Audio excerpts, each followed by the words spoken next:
루디아라고 하는 여자를 빌립보에서 만나서 바울이 선교의 거점을 마련하게 되고, 이 루디아의 집이 예수를 인정하고 받아들이고, 그리고 믿어서 자기의 집이 이 루디아의 집에서 이 빌립보 교회가 시작이 되게 됩니다.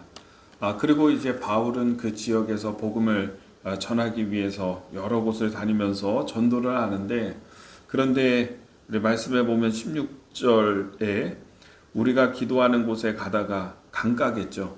강가에서 기도하는 곳에 갔다가 루디아를 만났잖아요. 기도를 하게 되면 새로운 인연, 좋은 하나님이 준비하신 그런 사람을 만나게 되는 것입니다. 기도하는 곳에 가다가 점을 치는 귀신 들린 여종 하나를 만나니, 이렇게 되어 있어요. 점치는 귀신을 만났다. 점으로 그 주인들에게 큰 이익을 주는 자라, 이렇게 되어 있습니다. 이 점을 치는 사람을 만났는데, 이 여자가 많은 사람들에게 점을 쳐주고, 그리고 그 돈을 받으면은 그 이익은 자기에게 오는 게 아니라 주인에게 가는 거죠. 자기의 주인들에게. 아마 정신적으로 주인들을 의지할 수밖에 없는 사람일 겁니다. 그런 상황일 겁니다. 자기 인생 살아가지 못하는 그런 상황이에요. 이런 분들 정신적으로 굉장히 힘들고 떨어지기 때문에, 그리고 뭐 돌봐주는 사람도 없고 뭐 가족도 없고 아마 그런 처지에 있을 겁니다. 그러니까 약점 삼아서 종으로 삼고, 귀신이 마침 들려서 이상한 행동하고 막 하니까 사람들하고 어울리기도 어려운 사람이에요. 이런 사람들이. 그러니까 점 보는 것만 할 수 있어요. 그래서 점을 봐주고 돈을 받고, 그리고 많은 이익을 취하고. 지금도 그 무당들이 그렇다잖아요. 점을 쳐주고 하면은 이 복채라고 하나요? 이 엄청나대요. 그래서 이제 엄청 부자가 많다고 하더라고요. 그런데 이 여자는 가만 보면은요, 그 주인들이라고 돼 있잖아요. 주인이 하나가 아니에요. 한 사람이 아니라 여러 사람이 있는 거예요. 그러니까 뭐 한 5명, 6명, 얼마나 이익이 많이 창출이 되면은, 야, 나도 이 사람을 노예로 삼고, 또 다른 사람이 또 나도 이 사람을 노예로 삼고, 그래서 이 사람이 지분이 지금 나눠져 있는 거예요, 서로. 그래서 점을 쳐가지고 돈이 수익이 나오면은 여러 주인들이 나눠 갖는 거잖아요, 지금. 지분이 있어서. 한 사람의 인생을 놓고 지분을 주장하는 거죠, 지금. 너에게는 내 지분이 3분의 1이 있어. 이런 식으로. 그러니까 얼마나 불쌍한 상황입니까?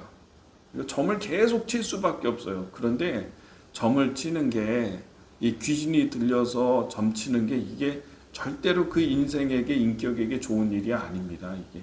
왜냐하면은 다 찾아가요, 귀신이. 인생을 갉아먹는 것입니다. 무당들이요, 그렇게 막 처음에는 뭐 저도 이렇게 다니면서 보니까 뭐 현수막에다 이제는 광고를 하더라고요. 신내림 각 받은 그런 사람 점친다고 하고 전화번호 쓰여 있고 그렇더라고요. 신내림을 받았을 때 용하다고 하거든요. 처음에는 점도 치게 하고 돈도 벌게 하고 맞추게 하고 막 이래요, 귀신이. 그래서 돈을 많이 벌게 하고 만지게 하고 그러죠. 용하다. 자기도 얼마나 신기하겠어요. 귀신이 알려주는 대로 말했는데 그대로 되고 이러면은 자기도 막 되게 신기하겠죠. 근데 세월이 가보세요. 들리지도 않고 귀신이 점치는 것도 안 되게 만들고 뭐 이래요. 그렇게 되고, 그러니까 이 무당들의 인생을 보면은요, 처음에 돈 많이 벌어가지고 그거 가지고서 잘 쓰나, 여러 사람이 막 가져가고 뭐 어떻게 하고 투자하고 하다가 없어져 버리고 빚지고, 그런데 나중에 점도 안 쳐지고 귀신이 안 알려주고 오히려 괴롭히죠. 김혜경 목사라고 하는 분이 계시는데, 이분이 단군교 교주였어요. 이거 우리나라 최고의 무당이었어요, 과거에. 그래서 과거 군사 정권 때부터 막 해서 국회의원들 뭐 이렇게 나가고 선거에서 누가 될 건지 안 될 건지, 누가 선출이 될 건지, 이런 것들을 잘 맞춰가지고 대통령 선거부터 해가지고 다 이분에게 와가지고 무릎 꿇고 점 보고 막 그랬던 대단한 분이에요. 그러니까 이분이 전국에 한 번인가 있었대요. 최초로 전국의 무당들 다 모아가지고 무슨 대회 했어요. 단군교 창설 뭐 이런 것도 하고 하셨대요. 근데 이분이 예수 믿었거든요. 예수 믿고서 이제 그 일을 다 끊고서 나중에는 목사가 돼가지고 지금은 평범하게 살아가면서 전도하고 다니고 계시거든요. 근데 그분이 얘기했어요. 자기는 그 귀신들이 직접 자기를 인도해서 그 망월 거기 공동묘조 있잖아요. 거기로 들어가서 40일 동안 금식하면서 직접 점을 치는 법을 가르쳐 줬대요. 직접 귀신들이. 그렇고 먹지도 않는데도 얼마나 힘이 있고 강건하고 막 펄펄 넘쳤대요. 힘이 40일 동안 그렇게 귀신의 힘으로. 그러고서는 전보고 전국적인 무당이 된 거죠, 이분이. 그런데 이분이 하는 얘기가 있어요. 귀신은 절대로 하나를 줬으면 10개를 뺏어간대요. 그 사람에게서. 하나를 도와줬으면 절대로 하나를 도와주면 10개를 뺏어가지, 도와주고 그러지 않는다는 거예요. 나중에는 괴롭히는 거예요. 이 괴롭힘 정말 많이 당해요. 무당들이. 마지막에 가서 몸 약해지고 더 이상 뽑아먹을 게 없으면 괴롭히기 시작하는 거예요. 인생을. 그러면 이 여자는요, 지금 절대로 이 귀신이 도와주지 않거든요. 김혜경 목사님도 귀신들은 여러 가지의 일들을 점을 보게 하고 알게 하고 깨닫게 하고 돈 벌게 하고 그러지만은 다 뺏어간다. 다 10개를 뺏어간다. 그리고 절대로 사랑한다는 말을 하지 않는다.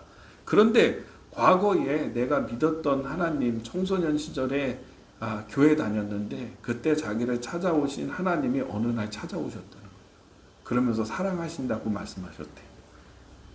귀신은 20년 동안 그렇게 자기를 이용해 먹으면서도 사랑한다는 말을 안 했는데, 근데 하나님은 오셔서 몇십 년 전에 믿었던 그 하나님이 다시 오셔서 자기에게 사랑한다라고 말씀하시고 이제 거기서부터 나오게 된 거죠. 이제 그 무속에서부터. 이 여러 주인들이 이 여인 하나를 잡아놓고 전보게 하고 거기에 돈을 받는데 그냥 빨대 꽂아놓고 몇 명이서 지분을 거기다가 두고서 빨아먹고 있는 거예요. 지금 이 인격과 이 사람의 인생은 갉아먹히고 있는 거예요. 귀신들에게. 지금 어려움 가운데 있는 한 여자의 영혼의 외침이 하나님께 들렸던 것입니다. 그래서 바울을 따라다니면서 이 여자가 17절에 보면 읽어보겠습니다. 그가 바울과 우리를 따라와 소리를 질러 이르되 이 사람들은 지극히 높은 하나님의 종으로서 구원의 길을 너희에게 전하는 자라 하며. 좋은 일 아닌가 이렇게 하면? 그 유명한 이 영적인 이렇게 점치는 이 여자가 따라다니면서 이 바울과 일행 이 사람은 지극히 높으신 하나님의 종으로서 복음을 전하는 사람입니다 하면서 다녔다는 거예요. 계속 했다는 거예요. 그 사람들이 거기 있었던 사람들이 바울과 실라를 보면서 오 대단한 사람인가 보다 했겠죠. 도와주는 거 아닌가 이거? 18절에 이같이 여러 날을 하는지라 바울이 심히 괴로워 돌이켜 그 귀신에게 이르되 예수 그리스도의 이름으로 내가 내게 명하노니 그에게서 나오라 하니 귀신이 즉시 나오니라. 그렇죠. 이걸 한 번 이렇게 한 게 아니라 볼 때마다 따라다니면서 했다는 거예요. 계속 여러 날 동안 했다고 돼 있잖아요. 근데 이게 왜 바울에게 심한 괴로움이 되었는가? 여러분 자 보세요. 이게 마귀의 전략입니다. 이 악한 영과 음부의 세력의 전략이에요. 일본에 가면요 귀신이 엄청나게 많아요. 지역에 귀신들이 많아. 지역에도 귀신이 있고 가문마다 귀신이 있고 신을 섬기고. 그러니까 이런 다신적인 문화 가운데서 일본은 기독교가 들어가지 못하잖아요. 그런 문화 가운데. 그러니까 예수를 전해도 하나님을 전해도 그 사람들이 받아들일 때는 여러 신 가운데 하나 이렇게 받아들이는 거죠. 근데 하나님은 유일신 하나님이시나 우리 구원하시는 유일한 하나님이시잖아요. 우리는 그 믿음을 갖는 것인데, 그러니까 그 사람들의 문화 가운데에는 그 하나님도 그냥 여러 신 가운데 하나로서는 인정할 게 이런 거예요. 그러니까 안 되는 거예요. 일본에서는. 인도에는 뭐 인도도 비슷하고 다신적인 것을 그냥 자연스럽게 받아들이는 문화죠. 그러니까 이렇게 귀신 들린 여자가 쫓아다니면서 지극히 높으신 하나님의 아들의 종들입니다라고 얘기를 하면은 사람들이 받아들이는 것은 어떻게 하겠어요? 이게 참 큰 전략인데요. 저 점치는 여자의 신보다도 더 높은 신인가 보다. 이 정도로 생각하는 거죠. 여러 신들 가운데에서 좀 센 신인가 보다. 그 하나님이. 이렇게 되는 거라고. 이게. 그러니까 막 바울은 처음에는 잘 몰랐겠죠. 아마. 근데 계속 따라다니면서 하다가 보니까 원래 다신적인 문화를 갖고 살아가고 있는 사람에게 이 귀신 들린 여자가 와서 계속해서 지극히 높으신 하나님의 종입니다라고 얘기를 하는 순간에 여러 귀신 가운데 제일 센 귀신인가? 사람들은 그렇게 생각한다는 거죠. 방해하는 것입니다. 선교를 방해하고 말씀을 방해하는 것이죠. 그래서 바울이 예수님의 이름으로 명해서 귀신을 나오게 합니다. 근데 그것은 또한 그 여자를 구원하는 일인 것이죠. 살리는 일인 것이죠. 저는 오늘 이 말씀을 통해서 함께 깨닫게 되기를 바랍니다. 여러분, 우리가 믿음 생활할 때요, 이게 어떤 거를 방해하고 있냐면 하나님 말씀 전해지는 걸 방해하는 거예요. 지금 이 귀신의 세력이 제일 싫어하는 게요, 하나님 말씀이 사람들에게 들어가는 거, 이거를 이제 귀신은 싫어해요. 왜냐하면 하나님의 말씀이 사람에게 들어가게 되면 말씀이 역사하기 시작하고 구원을 받게 되고, 그리고 마귀는 더 이상 역사하지 못하거든요. 그래서 말씀을 방해해요. 교회에서도요, 예배할 때 마귀가, 음부의 세력, 마귀의 세력이 교회를 공격합니다. 예배를 방해해요. 진실한 예배를 드리지 못하도록 엄청나게 방해합니다. 저 많이 경험해요. 돌아다니거든요. 어떤 사람 돌아다니고 이상한 소리 내고, 어떤 사람은 막 예배를 돕는 것처럼 앞에서 앉아가지고 아멘 이상하게 하죠. 아멘 아멘 이러고 있고 엄청나게 방해해요. 실제로 많아요. 하품하고 앞에서 예배가 시작되면 하품해요. 그 안에 있는 귀신이 하는 거예요. 그거 악한 영이 하는 거라고. 예배가 시작되고 설교가 시작되자마자 하품해. 계속 조는 사람 있죠. 그거 진짜 생각해 봐야 돼요. 그거 있어요. 재채기하고 찬송 막 해요. 찬양대 찬송하죠. 찬송하고 클라이막스가 팍 될 때 있잖아요. 기침하는 사람들 있어요. 귀신 떠나가는 거예요. 하나님의 영광이 임하고요, 생명의 말씀이 전해지잖아요. 헛구역질하는 사람이 있어요. 귀신 역사하는 거, 떠나가는 때 나타나는 현상이에요. 토하는 거 엄청 많아요. 예배 방해한다고, 말씀 전해지는 거 방해한다고. 여러분 안에 생명의 말씀이 들어가려고 하잖아요, 자꾸. 그러면 이 귀신의 세력이 하는 일은요, 내 안에 내가 육체를 입고 있잖아요. 육체의 세력이 본능적으로 하는 것은 하나님의 말씀하고 분리시키는 거예요. 분리시킨다고요. 막 어떻게든 바쁜 일 생기게 만들고, 잘 되게 만들고, 돈 벌리고, 막 교회 안 가겠지 그러면. 이게 엄청나게 많은 겁니다. 이게 지금 이런 현상으로만 나타나는 게 아니라 하나님의 생명의 말씀을 전하는 사람, 전하는 일을 방해해서 떨어뜨리는 거예요. 분리시키려고 하는 거예요. 방해하는 겁니다. 못 듣게 만드는 것입니다. 왜? 주의 말씀이 들어가면 지배권을 잃어버리거든, 그 사람에 대한. 여러분, 성결이요, 이 마귀의 일과 마귀의 역사와 이것이 교회 안에도 시작되고 믿음의 사람에게서도 시작되고 그러거든요. 한 번 내가 예수 믿었다고, 한 번 깨끗해졌다고 해가지고 영원히 그 상태로 있는 게 아니에요. 아니에요. 계속된 공격이 있고요. 이 마귀의 세력들은, 육체의 세력은 계속 우리 안에서 하나님의 말씀과 분리시키려고 굉장히 노력을 하고 있어요. 방법이 뭐냐면 하나님의 말씀으로 자기를 채우는 거예요. 내 안에. 예수님이 말씀하셨거든요. 예수님이 너희는 내 말로 인해서 깨끗하여 졌느니라 했거든요.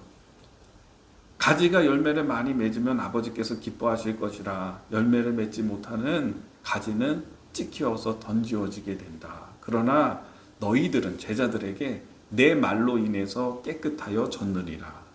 이렇게 말씀하시거든요. 예수의 말씀이, 하나님의 말씀이 우리를 깨끗하게 하는 거죠. 그래서 마귀는 죄가 있으면 들어오거든요. 이 예수의 말씀이 우리 안에 들어가서 예수의 말씀이 주장하고 예수님의 말씀이, 하나님의 말씀이 우리의 주인이 되면은 그 사람에게 그 상태가 성결이에요. 그게 말씀이 지배하는 상태, 말씀이 주장하는 상태가 성결이에요. 깨끗함이에요. 그게 이게 강한 거예요. 하나님의 말씀. 마귀를 이기는 능력이 이 성결의 능력이고 말씀의 능력이거든요. 이럴 때 예수님의 이름으로 명하노니 떠나가라 얘기하는 거예요. 그럼 마귀는 그 사람에게서 더 이상 지배하지 못해요. 예수님이 주인이 되는 순간에. 기억하세요. 마귀와 싸우는 가장 센 능력은 성결이고요. 그 성결은 하나님의 말씀으로 내가 채워지는 거예요. 이 하나님의 말씀으로 충만하고 채워져 있는 바울이 명령하잖아요. 명령하니까 즉시로 떠나가죠, 귀신이. 우리의 삶 가운데에서 이런 영적 권위와 영적인 능력, 하나님의 말씀으로 여러분을 꼭꼭 채우십시오. 저희 교회에서는 말씀 선포 하루에 3번씩 이렇게 선포하라고 일주일에 3구절을 내주거든요. 그래서 매일 3번씩 선포하라고. 그래서 주님의 말씀이 당신 안에 들어가서 말씀이 주장하고 성결이 주장하고 영적인 힘을 얻고 영적인 권위를 얻고 영적 능력으로 기도하면서 살아가면 강력하거든요. 오늘 이 말씀을 좀 깊이 생각해 보면서 영적인 에너지, 영적인 힘, 성결의 능력, 말씀의 능력으로 마귀의 세력을 대적하는 여러분의 인생의 삶이 되기를 주님의 이름으로 축복합니다.